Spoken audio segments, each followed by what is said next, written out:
ఇద్దరికన్నా ఎక్కువ పిల్లలు ఉన్నవారు చేతులు పైకెత్తండి.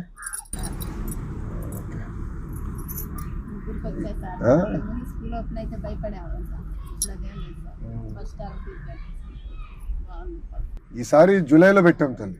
ఎందుకు కారణం ఏంటంటే పోయినసారి జూన్ మాసంలో పెట్టినప్పుడు ప్రాబ్లం ఎక్కడ వచ్చిందంటే ఫస్ట్ క్లాస్లో చేరిన పిల్లలు 11th క్లాస్లో చేరిన పిల్లలు అప్పటికి చేరలా, దానివల్ల లేట్ అయింది.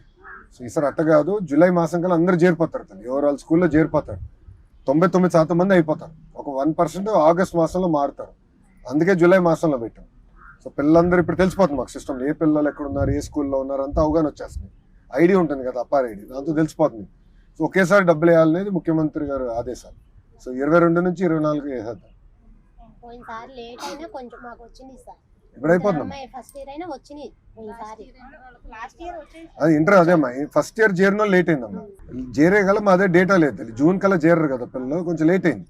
దాంతో మాకు తెలియలే పిల్లలు ఎక్కడున్నారు, దానివల్ల లేట్ అయింది. అందుకే బాబు గారు అన్నారు ఇట్లా కాదు వేసేది కరెక్ట్గా అంటారు మీరని బాగా పురమాయించి మమ్మల్ని ఇది కరెక్ట్గా చేయండి. అందుకే ఇప్పుడు ఫస్ట్ క్లాస్లో చేరిన వాళ్ళు, ఇంటర్ చేరిన వాళ్ళు అందరికి ఇప్పుడు ఒకేసారి కవర్ అయిపోయి. సో 22 నుంచి 24 మధ్యలో వేస్తాం.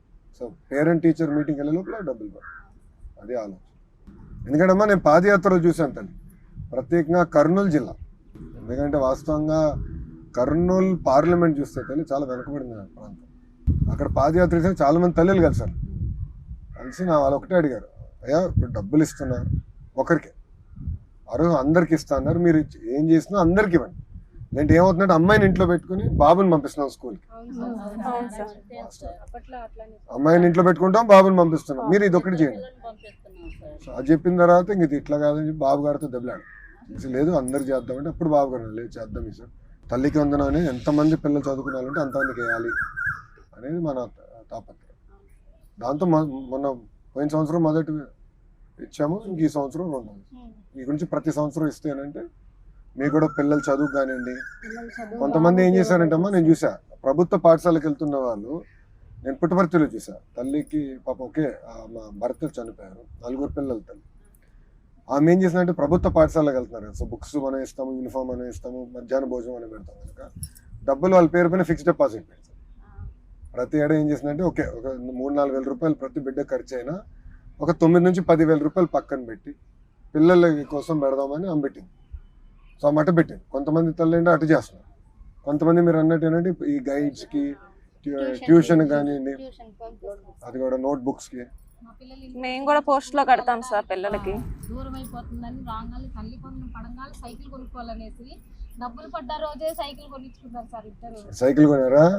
సైకిల్ కొనుక్కున్నారు సార్. మాకేసిన డబ్బులు మేమే వాడుకుంటాం అనేసి ఇద్దరు సైకిల్ కొనేసుకున్నారు.